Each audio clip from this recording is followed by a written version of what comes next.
बिस्मिल्लाहिर्रहमानिर्रहीम। अस्सलाम वालेकुम डियर स्टूडेंट्स, मैं हूं प्रोफेसर अजमत अली और आप देख रहे हैं मेरा चैनल मैथ्स फॉर यू। आपको न्यूमेरिकल एनालिसिस की क्लास में वेलकम। आज के लेक्चर में हम न्यूटन फॉरवर्ड इंटरपोलेशन फार्मूला और न्यूटन बैकवर्ड इंटरपोलेशन फार्मूला से रिलेटेड कुछ क्वेश्चन जो हैं वो यहाँ पर डिस्कस करेंगे। मैं लास्ट लेक्चर्स में इन दोनों फार्मूलाज की डेरिवेशन कर चुका हूँ और इस पूरे कोर्स का लिंक जो है वो डिस्क्रिप्शन बॉक्स में मौजूद है। आप उस लिंक पर क्लिक करके प्रीवियस लेक्चर को बआसानी देख सकते हैं। तो ये दो फार्मूलाज हैं। इनमें पहला फार्मूला हमारा न्यूटन फॉरवर्ड इंटरपोलेशन फार्मूला है और अगला जो है वो न्यूटन बैकवर्ड इंटरपोलेशन फार्मूला है। इंटरपोलेशन का मतलब होता है कि आपके पास डाटा में कुछ वैल्यूज़ गिवन हैं, तो आपने अगर डाटा के स्टार्टिंग से कोई वैल्यू मालूम करनी है, आपके पास दो वेरिएबल एक्स और वाई गिवन है, एक्स की एक वैल्यू के लिए आपने वाई मालूम करना है। अगर एक्स की वैल्यू स्टार्टिंग पर है तो फिर उस सूरत में वाई की वैल्यू मालूम करने के लिए आप न्यूटन फॉरवर्ड इंटरपोलेशन फार्मूला मालूम लगाते हैं। और अगर आपके पास एक्स की value eight the end of the table है और उसके लिए आपने वाई मालूम करना है तो फिर उस सूरत में न्यूटन बैकवर्ड इंटरपोलेशन फार्मूला इस्तेमाल किया जाता है। बाकी मज़ीद डिटेल के लिए आपको मैंने लिंक दे दिया है, आप उस पर क्लिक करें और डिटेल के साथ आप देख सकते हैं। तो ये यहाँ पर मेरे पास क्वेश्चन है जी, from the following find Y. आपने वाई की कीमत मालूम करनी है at X is equal to 43 using Newton forward interpolation formula. आपने न्यूटन फॉरवर्ड इंटरपोलेशन फार्मूले को इस्तेमाल करते हुए वाई की वैल्यू मालूम करनी है जबकि आपका एक्स 43 के बराबर है। ये मेरे पास एक्स की वैल्यूज हैं 40, 50, 60 अप टू 90 तक हैं और इनके कॉरस्पॉन्डिंग ये वाई की वैल्यूज़ गिवन है आपके पास। अब आपने मैंनो लिखा है as we know that the nth polynomial in x by using Newton forward interpolation formula. मतलब ये मेरे पास न्यूटन फॉरवर्ड इंटरपोलेशन फार्मूला है, ये मेरे पास है। अब इसमें आपने सबसे पहले ये देखना है कि हमने Newton forward interpolation formula use करना है या बैकवर्ड। आप देखें एक्स इज इक्वल टू 43 जो है ये वैल्यू टेबल के स्टार्ट पर है या एंड में है। आपका एक्स जो है वो 40 से स्टार्ट हो रहा है, तो चूँकि 43 इसके करीब है तो हम न्यूटन फॉरवर्ड इंटरपोलेशन फार्मूला इस्तेमाल करेंगे। फ़र्ज़ करें यहाँ पर आपको कहता है कि आपने एक्स की वैल्यू आपके पास है 85 या 87 है, तो फिर चूँकि ये बिल्कुल eight the end of the table होती तो फिर मैं न्यूटन बैकवर्ड इंटरपोलेशन फार्मूला इस्तेमाल करता। और अगली सबसे इंपॉर्टेंट चीज़ ये है कि ये न्यूटन फॉरवर्ड इंटरपोलेशन फार्मूला और बैकवर्ड इंटरपोलेशन फार्मूला जो है यहाँ पर इस्तेमाल करने से पहले आपने ये देखना है कि क्या आपके क्वेश्चन में जो एक्स की वैल्यूज़ में डिफरेंस है वो इक्वली डिफरेंस है या नहीं है। जैसे यहाँ पर 10 का डिफरेंस है, फिर 10 है, फिर 10 है, फिर 10 का डिफरेंस 70-80 के दरमियान, फिर 80 से 90 के दरमियान 10 का डिफरेंस है। वाई की वैल्यूज़ के दरमियान डिफरेंस एक जैसा नहीं कह रहा, एक्स की वैल्यूज़ के दरमियान। तो यहाँ पर एक्चुअली इस चैप्टर में ये जो हमारा चैप्टर चल रहा है ये है इंटरपोलेशन विद इक्वल इंटरवल्स या इक्वली स्पेस्ड डाटा। आगे हम नेक्स्ट चैप्टर आएंगे उसमें हम इंटरपोलेशन विद अनइक्वल इंटरवल भी पढ़ेंगे। तो आपने जब पेपर में क्वेश्चन टाइप करना है तो ये सबसे पहले इंपॉर्टेंट चीज़ें देख लेनी है आपने, ठीक है। अब ये मेरे पास फार्मूला है, इस फार्मूले को मैंने लिख लिया। अब इस फार्मूले के मुताबिक मैंने लिखा है, ये फार्मूला आपने कहाँ तक इस्तेमाल करना है टोटल 6 टर्म इन डाटा। आपके पास टोटल यहाँ पर डाटा में 6 टर्म्स मौजूद हैं, आप गिन लें यहाँ पर 1 2 3 4 5 6। तो इसका मतलब है कि आपका जो सबसे हाईएस्ट ऑर्डर डिफरेंस निकलेगा वो delta raised to power 6 y होगा। तो so for break the above polynomial for n is equal to 5। यहाँ पर for n is equal to 5 तक हम इसको लेके चलेंगे। 6 तक क्यों नहीं लेके जा रहे, क्योंकि आप जानते हैं जिस आपका मिसाल के तौर पर एक पॉलिनोमियल 6 डिग्री की है, 5 डिग्री की है, तो छोटा डेरिवेटिव उसका क्या होगा, हमेशा 0 होता है। तो यहाँ पर 6 delta raised to power 6 y naught 0 होगा। तो बस आपने मतलब ये अब टेबल बनाना है। ये कैसे, ये बीच में चीज़ लिखने की ज़रूरत नहीं है, ये वैसे आपको मैंने बताया है। आपने क्या करना है, ये एक्स की वैल्यूज़ लिखनी है आपने सारी, फिर ये आपने साथ ही वाई की वैल्यूज़ लिख लेनी है। अब सबसे पहले आपने निकालना है delta y. Delta y mean the first forward difference. अब फर्स्ट फॉरवर्ड डिफरेंस कैसे निकलता है आपको मैंने बताया हुआ है। आपने वाई की हर अगली वैल्यू में से पिछली वैल्यू को माइनस करते जाना है, हर नेक्स्ट में से प्रीवियस वैल्यू को माइनस करते जाना है। तो 204 माइनस 184 करेंगे तो ये आ जाएगा 20। 226 में से 226 में से 204 को माइनस करेंगे, ये आ जाएगा 22। 250 में से 226 को माइनस करेंगे, ये आ जाएगा 24। 176 में से 250 को माइनस करेंगे, this will become -74। And then जब आप 304 में से 176 को माइनस करेंगे, दिस विल बिकम 128। ये आपका पहला डिफरेंस आ जाएगा delta y. Now we will find second order difference delta square y. तो यहाँ पर भी सेम पहले वाले काम की तरह 22 में से 20 को माइनस किया, दिस विल बिकम 2, 22 4 में से 22 को माइनस करेंगे, ये 2 आ जाएगा। और यहाँ पर आपको मैंने ये पहले भी चीज़ बताई है, आप अब दोबारा सुन लें कि ये जो आप वैल्यूज़ लिखेंगे ये कोशिश करें कि आप एक एक लाइन छोड़ कर लिखें पेपर में, ठीक है, क्योंकि जब हमने इनका डिफरेंस निकालना तो हम बिल्कुल उनके सेंटर में लिखते हैं यहाँ पर ऐसे, ठीक है ना। तो जब एक एक लाइन छोड़ी होगी तो ये यहाँ पर आ जाएगा इसका।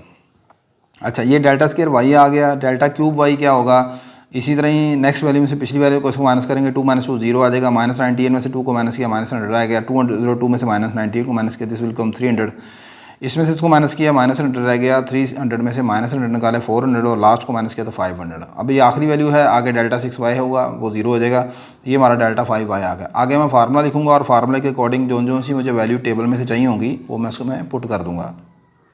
नहीं जी, न्यूटन फॉरवर्ड इंटरपोलेशन फार्मूला जो होगा 5th डिग्री पोलिनोमियल इन एक्स के लिए, मतलब 5 delta 5 delta order 5 y naught, मतलब यहाँ तक आपने फार्मूला लिखना है, जिसमें पहली वाली वाई नोट आ जाएगी। अगली फार्मूला होता है P into delta Y nought, फिर पी लिखते हैं, फिर पी में से कम कर दिया over 2 factorial delta square Y nought, फिर P -1 P -2 over 3 factorial delta cube Y nought, फिर ये p into P -1 P -2 P -3 over 4 factorial delta raise to power 4 Y nought up to सन ये डेल्टा 5 वाई नोट लिख दिया। अब इसमें p कैसे निकालते हैं, p का फार्मूला यहाँ पर लगाएंगे x - x note over h, ठीक है ना। तो ये x नोट क्यों लिखा है, क्योंकि ये आपका फॉरवर्ड इंटरपोलेशन फार्मूला है। तो यहाँ पर आप फॉरवर्ड इंटरपोलेशन फार्मूले में p का फार्मूला होता है x - x नोट, अगर ये बैकवर्ड होता तो फिर लिखते हैं x - x n सॉरी यहाँ पर x की जगह आ जाएगा जिस पर आपने वैल्यू मालूम करनी है, उसने कहा 43 पर मालूम करनी है आपने क्वेश्चन में, तो x की जगह 43 लिख दिया। x नोट आपका टेबल में जो सबसे स्टार्टिंग वैल्यू थी, तो आपका टेबल जो था वो 40 से स्टार्ट हो रहा था, तो यहाँ पर x नोट आ गया। h क्या है, x की हर वैल्यूज़ के दरमियान जो डिफरेंस है। मैं दोबारा आपके सामने ज़रा टेबल सामने शो कर देता हूँ। ये देखें, आपने 43 पर वैल्यू मालूम करनी थी, वो आपका x हो गया। x नोट जो है वो 40 है, जहाँ से आपका टेबल स्टार्ट हो रहा है, हर वैल्यू के दरमियान डिफरेंस 10 का है, तो ये h आ गया। ठीक होगी बात ये। तो ये आपने 43 - 40 किया, 3 रह गया, 3 को 10 पर डिवाइड करें, p की वैल्यू 0.3 आ गई। अब अपने फार्मूले के अकॉर्डिंग बस वैल्यूज़ पुट आउट करते रहें। वाई नोट है, वाई नोट का मतलब है टेबल में जो वाई के सबसे शुरू की वैल्यू थी, डेल्टा वाई नोट आपका आ जाएगा। इन तमाम वैल्यूज़ को आप यहाँ पर पुट कर लें टेबल में देख कर, ठीक है। तो ये 184 था, ये p की वैल्यू 0.30 आ गई। आगे मुझे चाहिए था डेल्टा वाई नोट 20 है। वो कैसे डेल्टा वाई नोट 20 है, मैं यहाँ पर फिर दोबारा आपको कौन सा रिपीट कर देता हूँ। ये जो पहली वैल्यू है ये डेल्टा वाई नोट की है, ठीक है। आगे ये डेल्टा वाई 1 है, फिर ये डेल्टा वाई 2 है, फिर ये डेल्टा वाई 3 है, ये डेल्टा वाई 4 है। ये डेल्टा स्क्वायर वाई नोट की वैल्यू है, मैं यहाँ पर लिख भी देता हूँ। ये मेरे पास है डेल्टा स्क्वायर वाई नोट, ठीक है। आगे फिर ये delta square y 1, delta square y 2, ये मेरे पास पहली वैल्यू होगी डेल्टा क्यूब वाई नोट की। ये मेरे पास पहली वैल्यू होगी डेल्टा 4 वाई नोट की, और ये फाइनली सिर्फ डेल्टा 5 वाई नोट, ठीक है। इसी तरह ये नीचे वाली वैल्यू होगी, ये जो 400 है, ये आ जाएगा डेल्टा 4 वाई 1, ठीक होगी बात ये। इसी तरह ये डेल्टा क्यूब वाई 1 आ गई। अब ये तमाम वैल्यूज़ को टेबल में आपने लिख लिया है, ठीक है। ये वाली जो मेरे पास पहली वैल्यू है ये वाई नोट की है, ये वाली वैल्यू वाई 1 की है, ये एक्स नोट है, ये एक्स 1 है, अप टू सोन चलता रहेगा। ये मेरे पास है डेल्टा वाई नोट, ये है डेल्टा वाई 1, ये है डेल्टा वाई 2, ठीक है, अप टू सोन। ये अब इन तमाम वैल्यूज़ को सामने रखें और जो आपको फार्मूला कह रहा है उसके मुताबिक ये वैल्यूज़ आप पुट आउट करते जाएँ। तो फार्मूले के अकॉर्डिंग आप ये तमाम वैल्यूज़ पुट आउट करेंगे। पुट आउट करने के बाद ये सिर्फ जस्ट कैलकुलेशन है, कैलकुलेशन करें, प्लस माइनस करें, आपके पास जो y की वैल्यू एट 43 पर निकलेगी वो आ जाएगी 208.67, ठीक है जी। ये एक एग्जांपल थी आपके पास फॉरवर्ड इंटरपोलेशन फार्मूले के रिलेटेड से। आगे मैं यहाँ पर एक एग्जांपल आपसे डिस्कस करता हूँ जो कि है बैकवर्ड इंटरपोलेशन फार्मूले के वाले से। ले बेटा, नेक्स्ट हम एग्जांपल देखते हैं न्यूटन बैकवर्ड इंटरपोलेशन फार्मूले की। तो एग्जांपल कुछ इस तरह है, मैंने लिखा है कि area of circle corresponding to diameter of circle is given below. आपको इस टेबल में सर्कल का डायमीटर और उसके ऑपोजिट जो एरिया निकलता है वो बताया गया है। कहता है कि जब सर्कल का एरिया 80 है, डायमीटर 80 है, तो एरिया 5026 है। डायमीटर अगर 85 कर दिया जाए तो एरिया 5674 हो जाता है, अप टू सोन चलता जाएगा। जब डायमीटर 100 है तो फिर एरिया ये है। आपसे रिक्वायर्ड किया जा रहा है कि calculate the area of circle when diameter is 105। जब आपका डायमीटर 105 हो तो आपने सर्कल का एरिया मालूम करना है। आप सबसे पहले देखें कि ये 105 जो है ये ये इस टेबल में किस जगह पर लाई कर रहा है, और दूसरी बात ये कि ये पहचाननी है आपने कि आपके पास ये जो दो चीज़ें हैं, वेरिएबल डायमीटर है, एक एरिया है। इसमें डिपेंडेंट और इंडिपेंडेंट वेरिएबल कौन से हैं? देखें जी, आपको एरिया मालूम करने के लिए कहा जा रहा है, इसका मतलब एरिया यहाँ पर डिपेंडेंट वेरिएबल है और डायमीटर जो है फिर वो इंडिपेंडेंट वेरिएबल होगा। ठीक है, तो मैं इसे एज अ एक्स कंसीडर कर लूँगा। अब आप देखें कि ऊपर ये जो वैल्यूज़ हैं डायमीटर की, जिनको मैंने यहाँ पर एक्स की वैल्यूज़ कंसीडर की हैं, इनके दरमियान डिफरेंस देखें 5 का डिफरेंस है, यानी सेम डिफरेंस है। यानी ये जो हमारा क्वेश्चन है ये इंटरपोलेशन विद इक्वल इंटरवल का है। अब अगली चीज़ ये है कि 105 टेबल के बिल्कुल एंड पर है, ये इवन ये कि टेबल के बाहर भी है, तो इससे भी कोई प्रॉब्लम नहीं है, लेकिन 100 के करीब है। इवन यह 97 भी हो सकता है, ये बाहर है। तो जनाब यहाँ पर आप जो इस्तेमाल करेंगे फार्मूला, वो फार्मूला हम इस्तेमाल करेंगे न्यूटन बैकवर्ड इंटरपोलेशन का। लेकिन उससे पहले यहाँ पर चाहते एक सपोजिशन कर ली है। मैंने कहा जी कि रेट कर लेते हैं, एरिया जो है उसका नाम y है, डायमीटर जो है वो x को रिप्रेजेंट कर रहा है।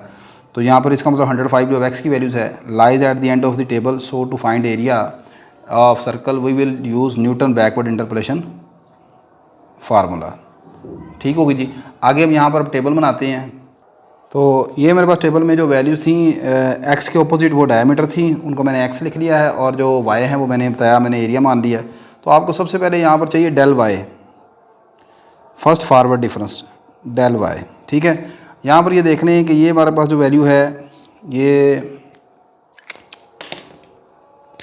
ये मेरी वैल्यू है y0 की, ये वैल्यू मेरे पास y1 की है, ये मेरे पास y2 की वैल्यू है, ये y3 की वैल्यू है, ये मेरे पास वैल्यू है y4 की। ठीक होगी बात।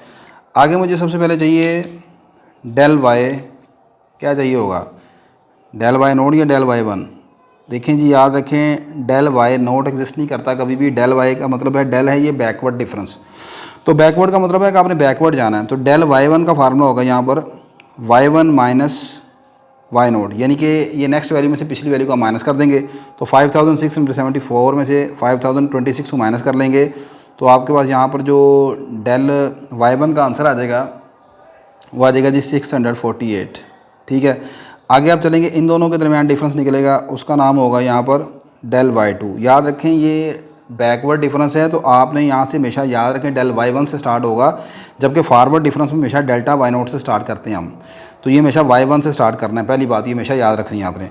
आगे आएगा डेल y2, ये 6000, मतलब ये इसका फार्मूला बनेगा y2 माइनस y1। ठीक है, तो इसको हम माइनस कर लेंगे 6362 में से 5674 को, तो ये आपके पास आ जाएगा 688। इसी तरह ही आगे आप निकालेंगे डेल y3, उसका फार्मूला y3 माइनस y2 आ जाएगा। तो 7088 में से 6362 को आप माइनस कर लें, ये आ जाएगा 726। फिर ये आ जाएगा del y4, last value y4 minus y0 की, y3 की सॉरी, तो ये आपके पास आ जाएगा 7854 में से 7088 को माइनस कर लेंगे, ये आ जाएगा 766। ठीक होगा बात, ज़रा जाने हो जाए फिर देखते हैं। नेक्स्ट बेटा यहाँ पर हम सेकंड ऑर्डर वाला कॉलम बुलाएंगे, वो आएगा डेल्टा स्केयर y। अब यहाँ पर मैं जो निकालूंगा पहला वो बनेगा डेल्टा स्केयर y2 से स्टार्ट करेंगे आप, यानी कि ये आपका इस सेकंड वैल्यू में से इसकी फर्स्ट वैल्यू को माइनस करना है। तो जब भी मैंने बताया कि आपने बैकवर्ड डिफरेंस लेना है, तो बैकवर्ड लेने के लिए यहाँ से स्टार्ट करना है आपने, सेकंड वैल्यू में से फर्स्ट वैल्यू को। तो ये आएगा डेल्टा स्केयर y2, ये बनेगा 688 में से 688 में से आप माइनस कर देंगे 648 को, तो ये आपके पास कितना रह जाएगा जी, 40 के इक्वल आ जाएगा। फिर इन दोनों में से इसको माइनस कर देंगे, आ जाएगा डेल्टा स्केयर y3।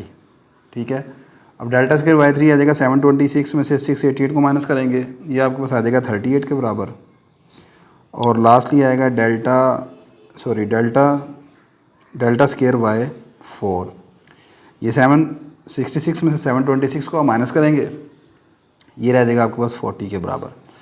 उसके बाद हम बनाएंगे यहाँ पर डेल्टा क्यूब, थर्ड डिफरेंस, वो भी बिल्कुल इस तरह ही है, इन दोनों को माइनस करेंगे, लेकिन यहाँ पर हमारी पहली वैल्यू बनेगी डेल्टा क्यूब y3 से स्टार्ट होगी। मैंने बताया कि फॉरवर्ड डिफरेंस में आपने हमेशा y नोट की तरफ आना होता है, आखिरी वैल्यू y नोट आती है, इसमें आखिरी वैल्यू आएगी आपकी y4 पर, यानी आप देखते जाएँ। अब ये बनेगी आपके पास इस तरह, 38 में से 40 को माइनस किया रहेगा -2, और ये आएगा डेल्टा क्यूब y4, 48 में से 38 को माइनस किया, ये रहेगा आपके पास 2। Last one is delta 4y। अब ये कैसे निकलेगा, इसका फार्मूला होगा ये डेल्टा 4y4, यानी इस वैल्यू में से इसको माइनस करेंगे, फार्मूला इसका बनेगा delta cube y4 minus delta cube y3, यानी 2 minus -2, this is equal to 4। ठीक है। अब अगर ये फॉरवर्ड डिफरेंस होता तो यहाँ पर आता डेल्टा 4 y नोट, ये है बैकवर्ड डिफरेंस, तो ये आया डेल्टा 4y4। ठीक है। तो आई होप कि आपको ये टेबल तो खैर पहले भी बनाना आता होगा, ये बना लिया। अब हमने इस्तेमाल करना है यहाँ पर इसको अपने न्यूटन बैकवर्ड इंटरपोलेशन फार्मूले को, वो क्या होगा वो देखते हैं। तो by using Newton backward interpolation formula given by, अब यहाँ पर ये बनेगा y of x is equal to, सबसे मैक्सिमम वैल्यू है y4, तो आप लिखेंगे y4 प्लस आगे लिखेंगे p इंटू डेल y4, फिर लिखेंगे plus p plus 1 over 2 factorial into del square y4 plus p into p plus 1 p plus 2 over 3 factorial del cube y4, और लास्ट वैल्यू हमारी चलेगी p into p plus 1 p plus 2 p plus 3 over 4 factorial into del 4y4। ये हमारा यहाँ पर formula इस्तेमाल होगा। अब इस फार्मूले में आपने वैल्यूज़ पुट करनी है, लेकिन सबसे पहले आप निकालेंगे यहाँ पर p। हेयर p जो है वो आपके पास उसका फार्मूला बनेगा x माइनस xn, ठीक है, ओवर h। x वो वैल्यू है जिसके ऊपर आपने मालूम करना था इसका डायमीटर, तो उसने कहा था डायमीटर मालूम करके दिखाएं आप यहाँ पर, जब आपका x जो है वो एरिया मालूम करें जब आपका डायमीटर 105 है, यानी कि यहाँ पर आप x की जगह पुट करोगे, put x is equal to 105 minus xn का मतलब है लास्ट वैल्यू जो कि x5 है, xn का मतलब last value x5 which is equal to यहाँ पर टेबल में 100 है, मतलब आखिरी वैल्यू जो आपकी है x में, ये x की आखिरी वैल्यू है 100, तो ये आ गया 100। हर वैल्यू के दरमियान x की हर वैल्यू के दरमियान जो डिफरेंस है वो आप देख लें, यहाँ पर 5 का डिफरेंस आपको नज़र आ रहा है, तो ये आ गया 5 के बराबर, ये आ जाएगा 5 over 5 that is equal to 1। तो अब ये p की तमाम वैल्यूज़ को आप अपने इस फार्मूले में पुट कर लें, और ये जो आपके पास निकले हैं बैकवर्ड डिफरेंस डेल, इनको भी यहाँ पर पुट कर लेते हैं।